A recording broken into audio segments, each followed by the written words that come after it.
Happiness. Then said he unto, What is the kingdom of God like? And whereunto shall I resemble it? Luke 13:18. Now these words are words of a man that lived 2,000 years ago. I recently read a book, quite a controversial book, of the history of ages past and where various passages have been obtained from records. For any man to live and leave a record behind, no matter who he is, must be some man at least to have lived for 2,000 years. That record has lived for 2,000 years after he existed. I can say that man was truly a great man. And I know this from own experience that the words reveal that no matter who wrote them, the words revealed as being said by this man, there are no truer words ever written or spoken. And they contain the essence of truth to those who can understand them. And it does not matter very much. The human being is only the instrument, but it is that life, that intelligence that is able to express itself through the human being that gives color, that gives truth. A truth that can exist for 2,000 years and yet be new and fresh. And it is as fresh today as it was the very moment it was spoken, because his words are true. And it is only those who actually know the truth, at least they can see what the truth means. They can realize the importance of those words. Now the majority of people take their condition to the Bible. As a matter of fact, I get many letters from people all over the world discussing the Bible. I have had just about 3 or 4 letters this week asking why it is that the Bible contradicts itself and all this sort of thing. So I write clearly, I said the Bible was written by man. Moses was a leader of the Jews at that time. The history of Moses and the prophets were men who understood the tribes of Israel and had to treat them accordingly according to their development. Samuel was a great spiritualist. He had quite a number of visions. You go through the Bible and come to the New Testament, then you will see that there are certain Gospels, Matthew, Mark, Luke, and John. And you will see quite a number of discrepancies if you like to look through these Gospels. And you will see how really true these discrepancies are. They're really discrepancies, but in fact, they do not coincide with one another. But these books were written by man some many years after Jesus died on the cross. Thought in the Christian religion has been based upon this, but the Christian religion alone, the revealing of the truth as Jesus reveals, comes from ages past. The truth was the same. It was the same before Jesus was born, and it is the same after you are dead and gone beyond this earth plane. And it is the same 1,000 years after this. It will be the same truth, but according to your conditioning, you are conditioned yourselves. Now when you call a book a holy book, there are so many holy books in the world today that people do not know where they are. One holy book contradicts the other. You have the Mohammedans, the Quran, you have the Hindus, the Gita, and you have the Bible. And you have all these different books, but each of them contain the truth, certain particles of the truth. But the truth really cannot be found in any book. For Jesus said, you search the scriptures and you think you have found eternal life, and make a mistake. Everyone reads the Bible according to their own conditioning. Turn over the page and say, now, that's what I want. According to their conditioning, they read the Bible and they say, that relieves me now, I feel better after I have read it. It is because you are conditioned when you read the Bible and satisfy your conditioning. The fact is this, that it does not matter who lives upon the earth at all from the point of view of individuality or personality. It makes no difference. The truth will remain the truth. And that is what I want you to see. You may read a book that will cause contradiction in your mind. You will read certain books that will cause various things to happen in your mind. Because why? Because you are conditioned. You have certain beliefs, certain standards you hold to. Certain traditions that you must hold to. If anything disturbs these conditions you put aside, you get a whirlwind in your mind. You are carried off your feet. Why? Because you are conditioned. Because you have no stability in yourself. You have numbed that particular step, realization of the truth that you are the living truth. Therefore, it is within yourselves to find this truth and not outside yourselves. Remember this, that all religions, no matter what they are man-made. That is the truth. God never made a religion. God is beyond the personal self. God is life. God is life, and He is beyond any individuality. He is beyond any personality because he is entirely impersonal. Therefore, the truth is not in your mind. What is in your mind is not truth. What is in your mind is an idea of truth, an image of truth, a belief of truth. And if your truth is in your mind, then you will be swept off your feet every time you read a book that contradicts your own conditioning. You must have that foundation of realization of your own livingness. That livingness that is beyond mind. A livingness that you cannot make an idea of. A livingness that you cannot make a belief of. A livingness that you only know is, but you do not know what it is. But the completeness and the silence of the mind that is free from conditioning. In that silence, that livingness is revealed to you. That is God, and that is truth. The words I have read that have been spoken by Jesus, these words contain the essence of truth, and if you will study them, cleansing your mind of all beliefs and realizing the deepness of the truth that is revealed in those words, freed from your conditioning, then you will find that all religions, no matter what they are man-made. Only the truth is not man-made. The truth alone is not made by man, nor can it be made up in the mind by man. A truth is a livingness that is beyond the mind. But what is in the mind is your own formulations regarding the truth, and it is not the truth. But the great truth is that we breathe now, not in the past or in the future. When we realize this, we know that our livingness is from moment to moment. The enraptured feeling attained from the fact, not an idea of the fact. You see, there is a fact. But you can have an idea of the fact, but an idea of the fact is not a fact. But most of you have that, is all you have regarding a fact, only the idea of a fact. Did you not know? Search your minds and you will see what I am telling you is true. But the fact that we draw our every breath from God, in this knowledge we have no past memories of rights or wrongs, only filled with the great love life which is expressing itself in the ever-present. So therefore you do not create life. Now when I relax a person completely, in a complete state of relaxation, and able to pass into that complete state of relaxation, they do not do anything. You do not do anything when you are completely relaxed. Everything is done for you. The intelligence does it. Then is when God does his work. When you take the brakes off, when you give up, then God does the work. So therefore relaxation in its completeness, in its perfect state, is where the intelligence comes into your life. An intelligence that built the brain, the nervous system, and the body for its own self-expression. And in this complete state of relaxation, when the mind is silenced, the mind must be silenced through understanding. If you are confused, then you are living in opposites. And you repeat mantras or sayings to overcome the opposite that is troubling you. The opposite that you have in your mind is the thing that is troubling you. Then you repeat a mantra in the opposite to that which is troubling you. You are further confused. There is no possibility of you having a silent mind under those circumstances. It's an impossibility. Therefore, if you read my book, How to Relax and Revitalize Yourself, but read it carefully, and when you come to that portion, outcropping the mind, allowing everything to pass before your mind. Your formulations, your ideas, the things that worried you of the past, all these things will come up, but you must look upon them as you would look upon a screen or a picture, entirely impersonal. Not with judgment, without fear, without condemning in any way whatsoever, because life does not consider that. Life is not bothered with these things at all. It's your mind that is caught up in these things. Life is not affected by these things. It's you, the self. In the mind is the formulation of your beliefs, your ideas, your rights and your wrongs, and all these things that are troubling you. I said to a person the other day, she said, "I have pain." I said, "Yes, what kind of faith have you? Now let us examine what kind of faith you have. From where does your faith arise? You're afraid of this thing, this condition you have. You're afraid of it, you're fearful." "Yes, I am afraid. I know it. I am fearful." I said, "Now, your faith arises from your fear. It is only the opposite of fear. In fact, it is fear. That's not faith. That is not the faith I know, I want you to know. But when the mind is cleansed, when the mind is free, when the mind becomes silent, and in that perfect state of relaxation, when God is freed from your formulations, the formulations you have created in regard to him, when he is freed from these things, then he can do the work for you. It's faith. In that complete state of relaxation, where the mind is silent and peaceful, when you have given up everything, then God does the work. That is faith.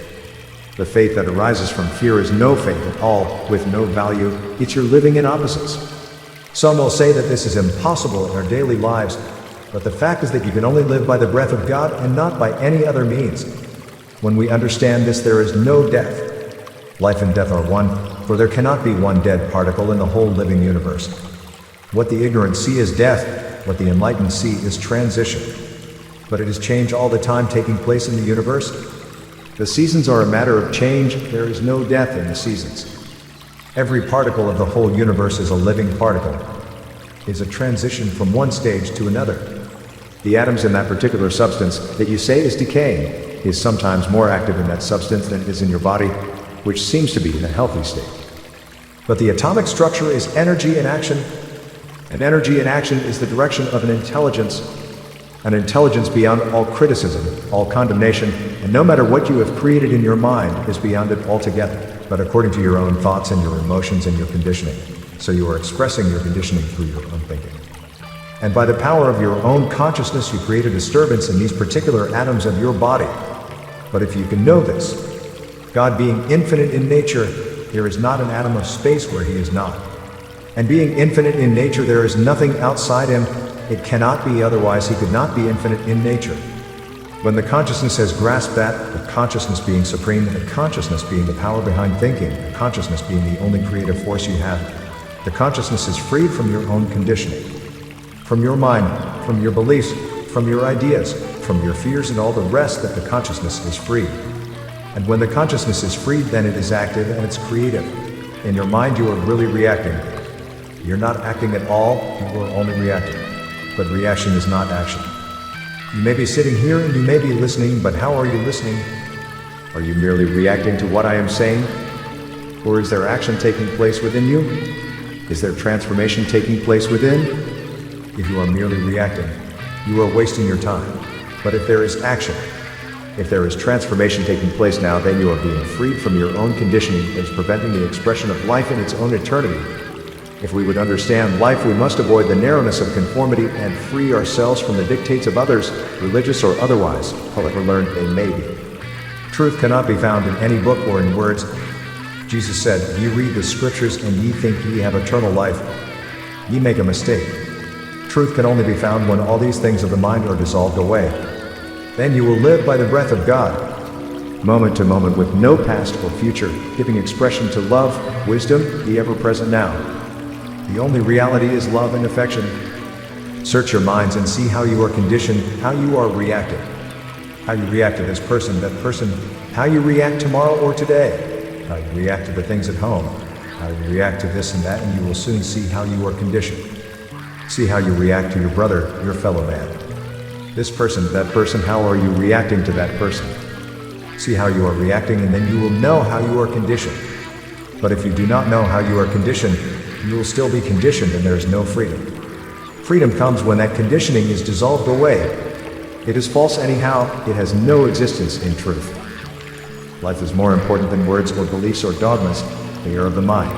We must liberate ourselves from the belief in authority, from tradition, etc. For if we are bound by these things, we will never know the ever-present life. We will merely be expressing the memory of the past with all its conflicts, its sorrows, its rights, its wrongs. What are you expressing now? Is it not that you are expressing the past? Think now. What are you giving expression to? Is it not your memories of your rights and wrongs, the things that people did to you, so forth, and all the rest of it? I want my students to rise above all these things, to enter into that state of realization that the life itself is not affected by any of these things. Therefore, when you condition yourselves, you can condition every person else, and see each and every one as a child of God, and you have true relationship with one another. But you can only do it at the moment, living moment to moment. How can we express the love life in the now when our minds are burdened with the accumulations of the past? Answer that one. How can we express the ever-present if the past is hiding it? Are we not living in the prison of our own conditioning?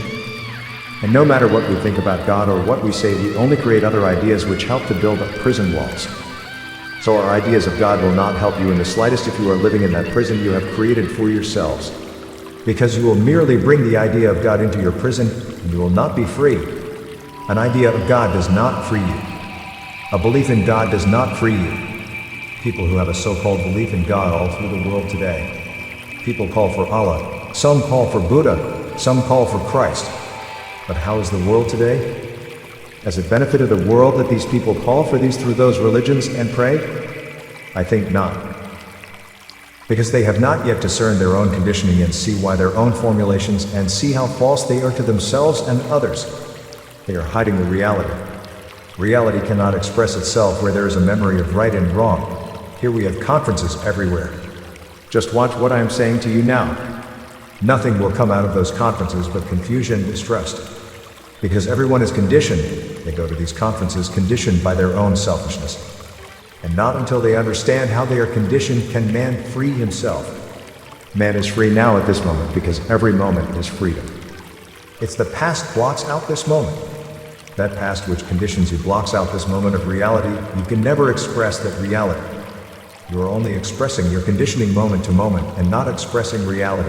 What I am saying to you is not a new doctrine, nor am I forcing upon you any new or old authority, for this would just be another limitation. Only when we free ourselves from all these limitations can we free others by helping them to free themselves by discerning the false.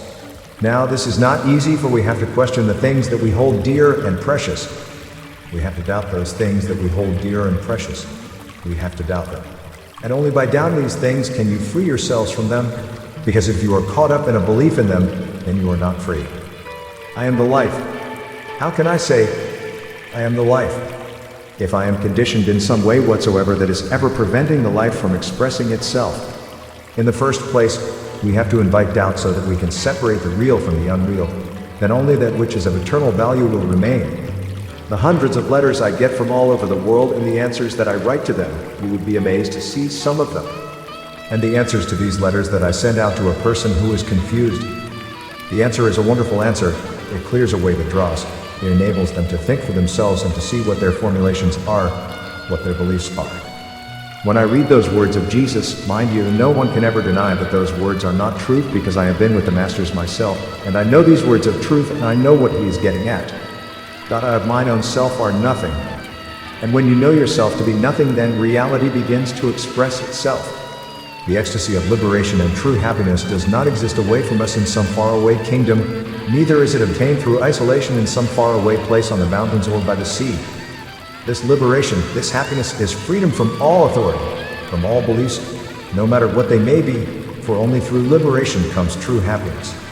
In this liberation you give expression to the love life that is ever present, with no memory of past rights or wrongs. The person who has got an ideal, a belief in the ideal, an ideal of goodness, there is no love in that at all. Do we see? We see them persecuting others who they think are more evil than themselves. But who is the evil one? Who is the greatest sinner? Who is the greatest murderer?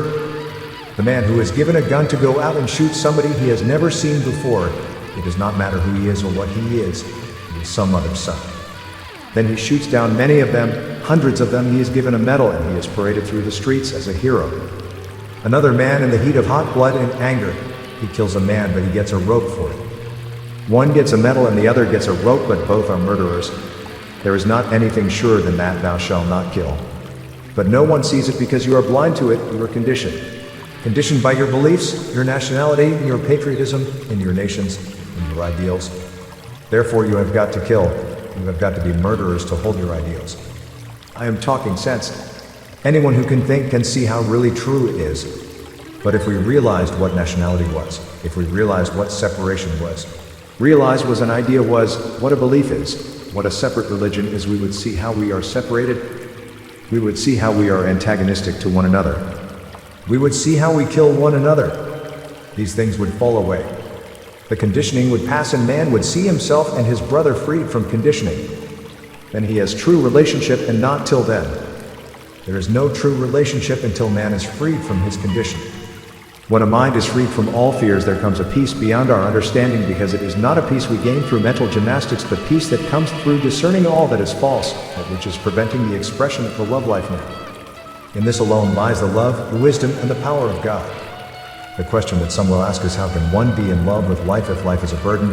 Or how can one learn to have no fear, for is not fear born in us? The answer is quite clear. Immediately you begin to understand, your burden will begin to disappear. The moment we accept the fact that we are afraid, not of reality, but of ourselves, fear will begin to disappear also. You are not afraid of reality.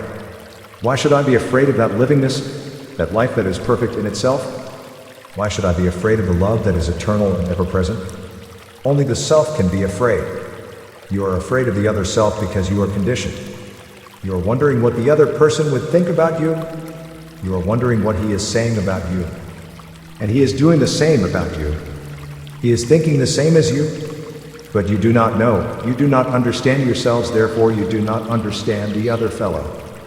You must understand yourself first, then you will understand other people.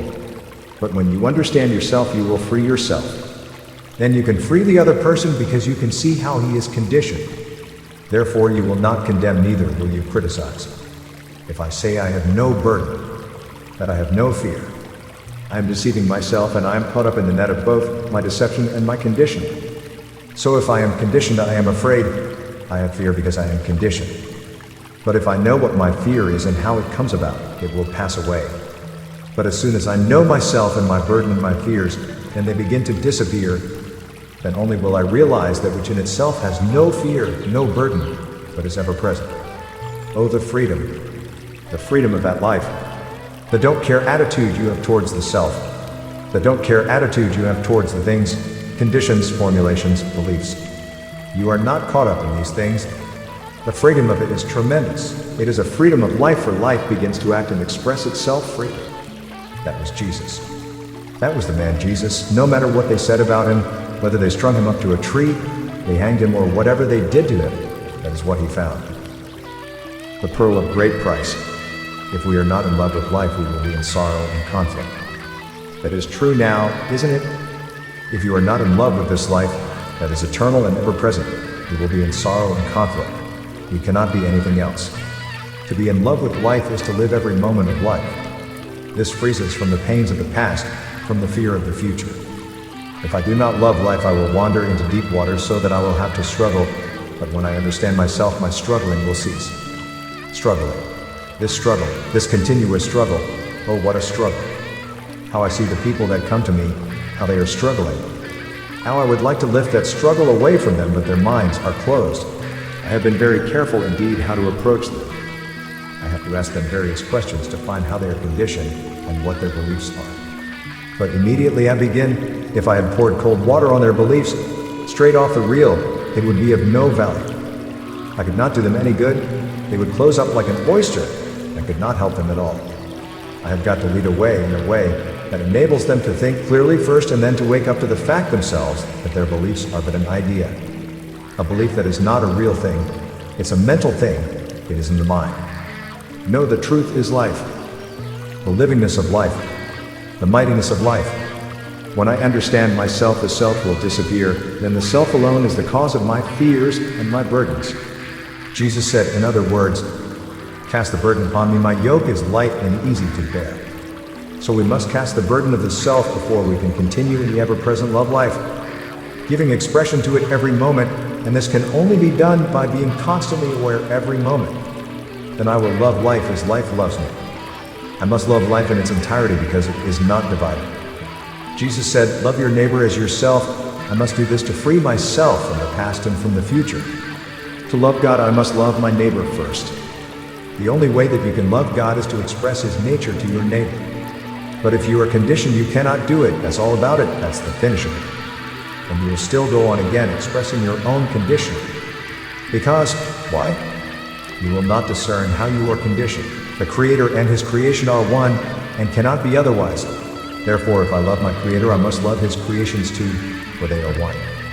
When you have seen me, you have seen the Father. Life is not divided, but we divide life into spirit and matter. Life has no problems. Only man is in bondage of his own making. Therefore, happiness can be translated into the physical. Any other happiness in some distant place is but a fantasy and is not worth having. If that happiness is not now, we will never have it. Because now is the only time, there is no other time but now. This is the timeless. Looking for it tomorrow will never come. If we say we'll be happy when we die, we will always be postponing that which is ours now. You know, it makes me laugh when we sing, we will be happy when we die, and we'll be happy and glorious, and then people are always in sorrow. Happiness through freedom can be achieved here and now in the activities of our daily life, through understanding. Because we have divided spirit and matter, we imagine that spirit dwells in some far-off unknown locality, and in this locality only can there be happiness. But this is truly ignorance of the ever-present. Life love now. Because that is ever-present and there is nowhere where it is not. It is ever present everywhere. When we get beyond these ideas and beliefs that hide the ever-present love life, we will know it to be now, and this being is our being now, not in some far distant time or place, for is this not denying the timeless, this ever-present reality? If this is properly understood, happiness can be attained immediately. If it is not immediate, then it is of no value to you. Tomorrow it makes no difference, you will still have sorrow, you will still have trouble because you will still be conditioned. There is no happiness through conditioning. It is not by transcending the world that we can help the world, which is at present in bondage of our own making, that we made the world what it is. As long as life is held in the bondage of ignorance, so will there be imperfection. Therefore, to neglect the material as we try to do, we will never solve the problems of the world, which is our problem, for we are the world. We are looking for some specific thing somewhere to come and solve the problems of the world. It cannot be done because you are the problem. You and I are the problem, we are the problem. There is no other problem. And if you looked into it properly, you will see there is no other problem. It would be useless for me to talk to you about happiness if you have no desire for happiness. You could never know affection if your heart did not respond to love. Neither would you understand if your heart did not ache. Neither can I give you a pill to swallow that can give you understanding. Because if your heart did not ache, you would never know what happiness could be. Neither will you understand what I am saying if your heart did not ache. But if you couldn't know desire for happiness, it is useless for me to talk to you. But if you are in sorrow, if you are in difficulty, you do want happiness. You do want freedom, and freedom there is happiness. And in this freedom that I am trying to show you, you would never know sorrow unless you have suffered. It would be useless for me to try and teach you if you have not suffered. Freedom only comes through understanding, and understanding comes when you have a strong desire to discover life, when you are really suffering, really searching, and you are intelligently in revolt at limitation. Not when you are in revolt at limitation, but intelligently in revolt at limitation. Everyone is in revolt at limitation, but where does that get them? If you are content to stagnate in conformity and tradition and the like, you will never know freedom, which is living in the ever-present love life and which is true happiness. Life is one, for we cannot divide life.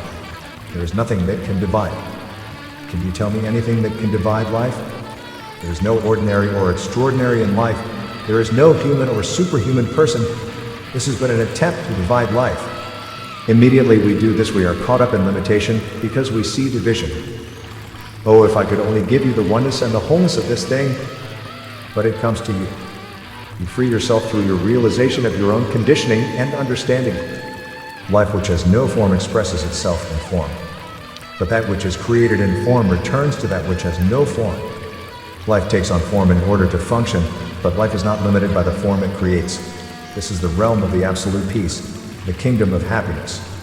Happiness does not exist in the form. Happiness exists in the wholeness of life. When you see separation, you are in limitation. The Creator and His creation are one, yet He is not limited by His creation. Jesus said, the flesh has no say in the matter, neither has it when you begin to understand. No truer words could the prophet have said. In other words, wisdom is greater than silver and gold, and that no treasure was like underwear. Science tells us that matter separated from energy does not exist. Energy is intelligence in action. There is but one substance underlying all form, and all form must be of that substance. Therefore, we are surely intelligent enough to realize that we cannot divide that which is manifesting and that which is manifested. Nor can we divide the inner from the outer or the outer from the inner, nor can we separate the visible from the invisible, nor can we separate cause from effect. They are one.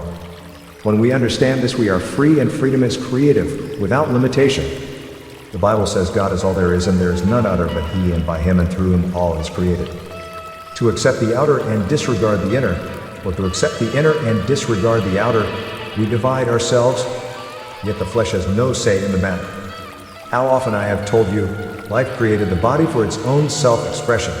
It organized the atoms, the cells, the organs of the body for its own self-expression. Life organized everything for its own self-expression. Life itself is real reality. Life is intelligence. That intelligence is expressing itself by forming the whole body to see, to hear, to feel, to all the senses, yet there is a higher sense you have not yet realized, the sixth sense of man, which is a consciousness. The others are senses through which you obtain through your mind. You're feeling, you're touching, and you create ideas, images through the senses. But the sixth sense is beyond mind. It's an awareness. An awareness is of the consciousness, not of the mind. An awareness is of the consciousness, is creative. You actually feel the creativeness. You feel the awareness. You do not feel anything in mind. You do not feel an ideal in your mind. What you create in your mind, you do not feel it. You do not feel them under your senses. You do not feel these things in the way you do when you are creative, when you are aware. Awareness is beyond mind. Awareness. To remain in that state of awareness all the time, for days if you like, and that awareness is reality. And only through awareness does reality manifest itself. Because you are living moment to moment. There is no past or future. There is a livingness that is now. Moment to moment. Form alone is not reality. Reality is behind and within the form and out of reality. Therefore, to attain the power of our creative faculty, we must not seek that which is form, but realize the light that is behind it in all form and the cause of form. And there is your awareness. In life alone there is awareness. And in nothing else it cannot be in your mind. Life is awareness. Things are not made out of that which is seen, but out of that which are not seen, Paul says. When this freedom is reached, we will rejoice that we are not merely physical but spiritual. The souls that have perceived something of that light behind and within all men have been overwhelmed by the knowledge of their possibilities. They have come to the understanding of the omnipresence that fills boundless space, knowing nothing of the past or future, but eternal present is the everlasting love life now. Not sometime in the future, not tomorrow. They only live now at this very moment. Can you realize this? Can you make it up, a complete awareness of it? The whole human race must eventually come to this understanding before the world's problems can be solved. And the scribe said unto him, Well, Master, thou hast said the truth. For there is but one God, and there is none other but He. And to love Him with all the heart, and with all the understanding, and with all the soul, and with all the strength, and to love his neighbor as himself, is more than all whole burnt offerings and sacrifices. And when Jesus saw that he answered discreetly, he said to him, Thou art not far from the kingdom of God. And no one after that durst ask him any question. Street Mark 12, 32 to 34. Benediction. O beloved one, in thee there is no division, no separation. When I discovered that thou didst create me within thyself, and thyself alone is my love life, I was freed from all limitation. In this freedom I found true happiness, for I saw thee everywhere, and was no longer afraid. In my mind arose the seed of separation through the desire for power of the self, which was the great illusion. In my ignorance of my true being I pursued a state of isolation contrary to thy will. O beloved one, when thou sent thy Son into the world to reveal thy love light within man himself, man did not heed him, because man was caught up in the ignorance of thy ever-present love light. The words spoken through thy Son have penetrated my mind, and now all that hinders the expression of thy love life has faded away into nothingness. Now thy creative consciousness beams through me, for I know it is thee alone who worketh in me. O blessed Creator of mine! What is awareness? Set your heart on the higher talents.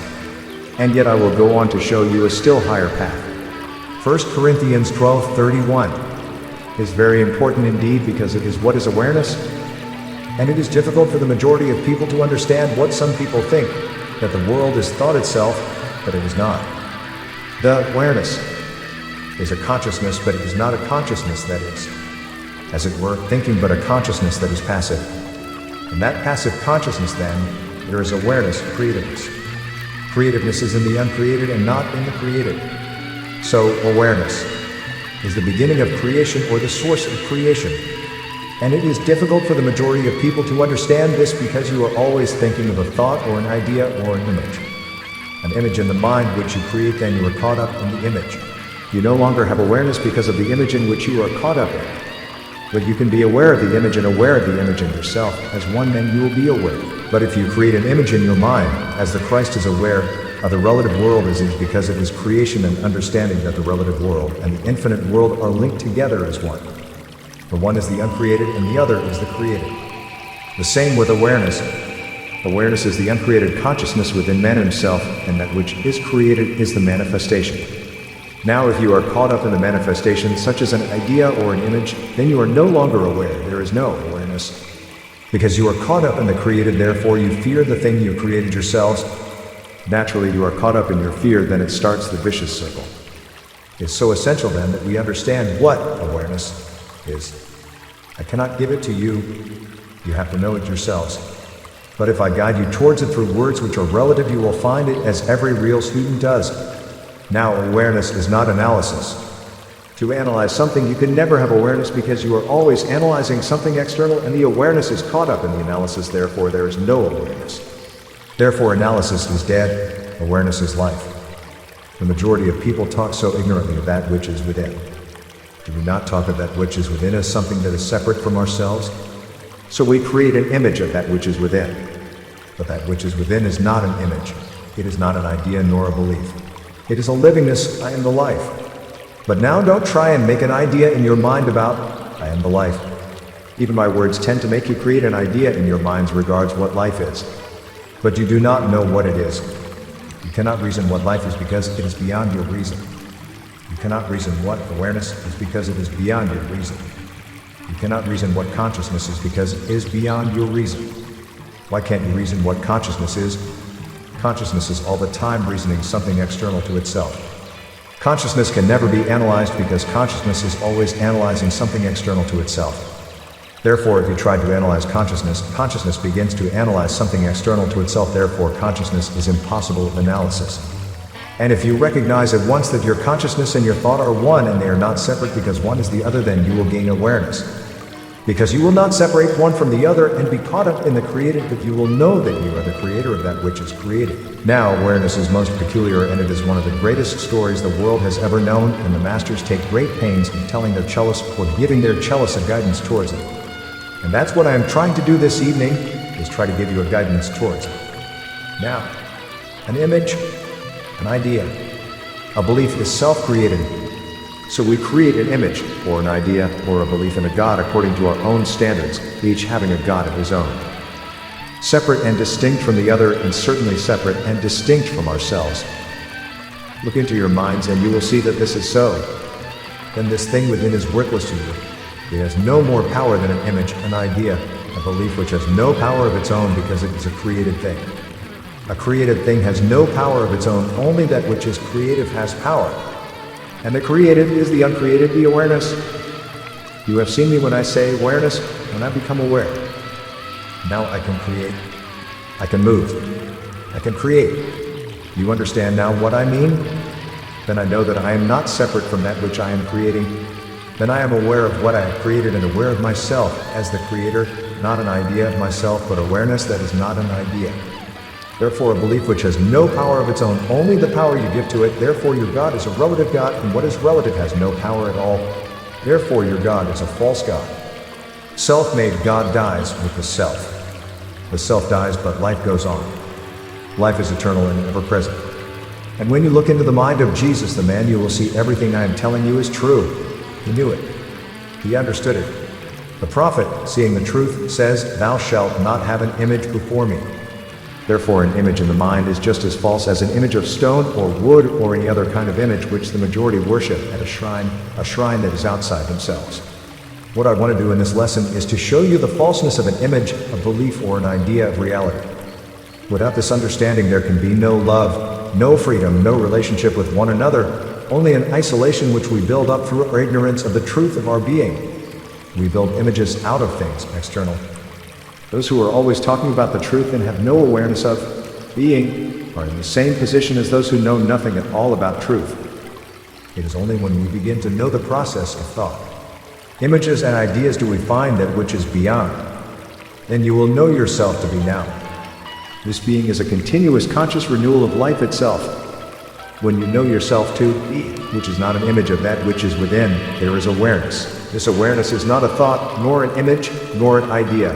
It is not something apart from yourself. I cannot put it into words. To put it into words would make it relative, and is why I cannot tell you what it is. Even when I am talking, you are trying to make an image of it. But if you can stop your thought process, you will find that which is beyond your thought process. You will begin to understand. Your thinking or thought process arises from memory and experience. You can only think about what you know. Your experiences, your hopes, your ideas, your memories, etc. But you cannot think about that which you do not know. Therefore, when you stop thinking and speculating about that which is beyond, awareness comes in the silence of the mind. This then is the real you, that is eternal and ever present. But immediately you begin to think about it, don't you see you make it relative again? It becomes an image, an idea in the mind.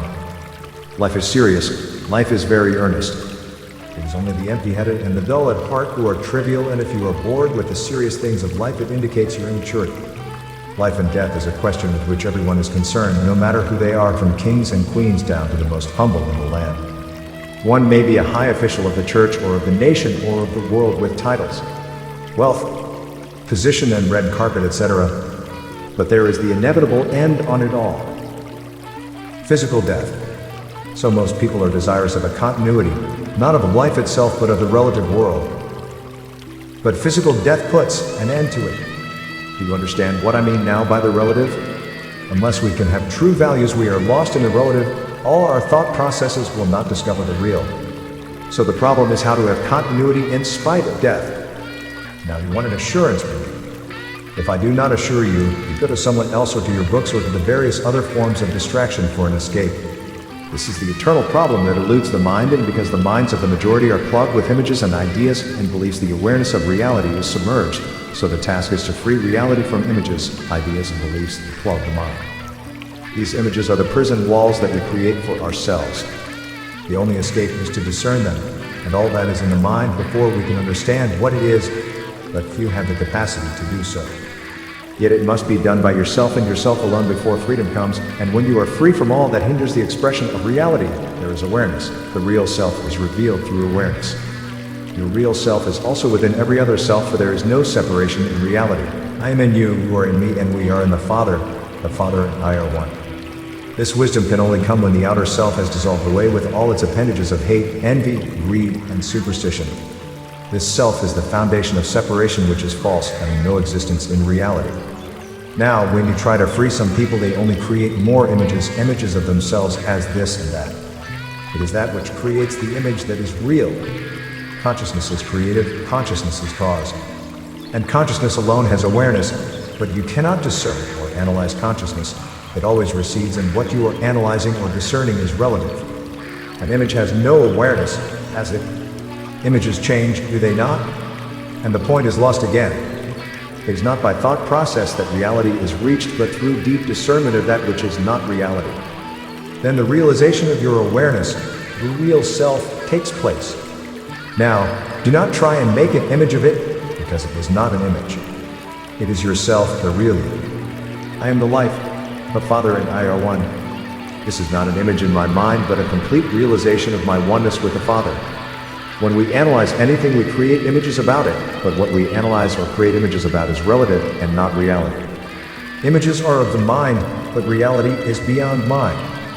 What is in the mind has a beginning and an ending, but reality is eternal and ever-present. Yet images do not bind you if you are ready to change them at any moment, when new knowledge comes along. But images have no power of their own, but will bind you when you believe in them. Images, ideas, and beliefs will die and fade away, but that which creates remains eternally and ever-present. You can go on analyzing till doomsday, but that will not lead to the real, because you will be caught up in your analysis. In discerning the false, we must not be caught up in the discernment, but be able to stand aside and watch the process taking place. I felt at this stage of the course a complete lesson on awareness was necessary, so that you can become really creative, and only through that which is creative can true creativeness be established. Therefore, to be aware is not to have an image of yourself, but a realization of our true self, and not a separate self. This comes only when you have eliminated all images, ideas, and beliefs in a God outside yourselves. Creativeness, which is myself, is never separated from the mighty intelligence which is behind all creation. It is my active partner with a knowing how, not picturing what I am aware of. This is creation. Creator and creation are not separate. The cause and effect are one. When we see the effect, we know the cause, and when we are aware of the cause, we know what the effect is going to be. This is the self-revealing process of reality. It fulfills the direction of the consciousness, and the consciousness of man can be none other than the consciousness of God, God being omnipresent and omnipotent and omniscient. Therefore, the universe is ready to fulfill what you are aware of. Whatsoever I ask of the Father, he will do so unto me. No one knows what electricity is, but we know that it is, for we see the manifestation of electricity in the form of power, also in the form of lights, millions of them in the city, but only one electricity behind them all. This electricity responds to our direction when we follow out its law of operation. Here we see an intelligence in action which is automatic in nature when we act on the law upon which it operates. This is the universal intelligence in which we exist, and we consciously or unconsciously direct this mighty power into operation for and against us according to our understanding. Is it not necessary then to know that which is false so that our consciousness will not be caught up in reaction to effects external to ourselves? We know that we cannot destroy matter. We also know that we cannot destroy energy, but we can direct it so that it can transform matter. We learn that the mighty intelligence is automatic and responds to the direction of the consciousness. When you are consciously creative, the intelligence automatically outpictures the creation, yet the form can be transformed through a change in consciousness in regard to it. Now, do not make an image of yourself in your mind. You will lose yourself again. My creative consciousness remains the same always, yet I can transform the form or the image I create. Can you grasp that now? Disintegration is but the transformation from one form to another. Consciousness is cause. Do not try to image it now. The mind must be still, then you become aware of your awareness. You will not know what it is, but you will know that it is. That is why you cannot make an image of it. Any image is an illusion and is not it.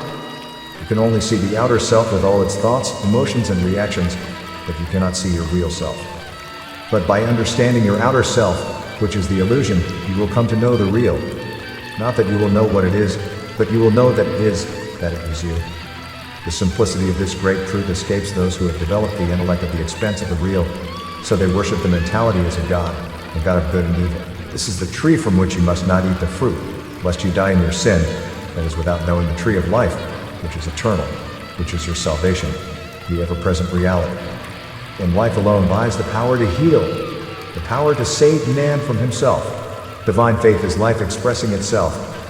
I am the life, the same life in the Father is in me, the same consciousness in me. Consciousness is in its creation, but is not limited by its creation. If you are limited by your body or your mind, then you are not aware of your real self. I am not bound or limited by my belief or image I create. I direct and control my mind and brain and use them as a means of creation. I am my real self, not separate from you or from God, my Father and your Father. Call no one your Father on earth, for one is your Father who is in heaven. If you do not yet grasp or understand, you must not worry about the truth, for that is worse than creating images about the truth. Just see the not I things, the things that are not you, then you will begin to understand. You cannot discern the real, only the not I things. When awareness of the self is realized, things no longer matter very much. Conflicts which were once a reality to you no longer exist now. For the real self expresses itself in love, wisdom, and power, and is capable of solving all problems. Love never disappears. As for prophesying, it will be superseded. As for tongues, they will cease. As for knowledge, it will be superseded. For we only know bit by bit, and we only prophesy bit by bit. But when the perfect comes, the imperfect will be superseded. 1 Corinthians 13, 8-10. Benediction.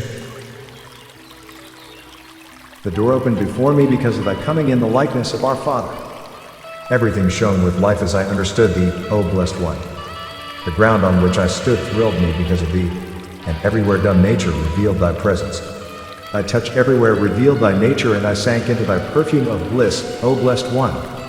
I beheld thy sanctuary hidden within the silence of my soul, and upon thy altar of sacredness plays thy fountain of joy, O blessed one.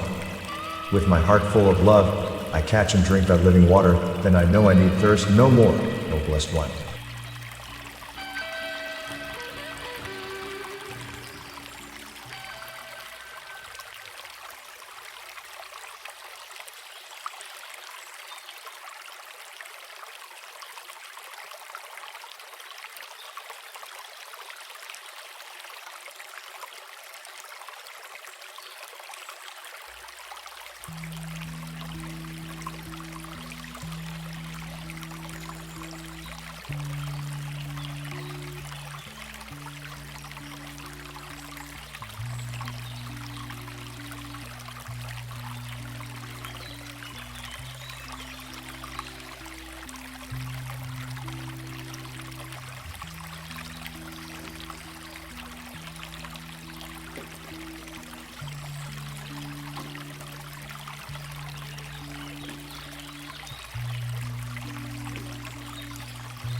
The spring of living water is within.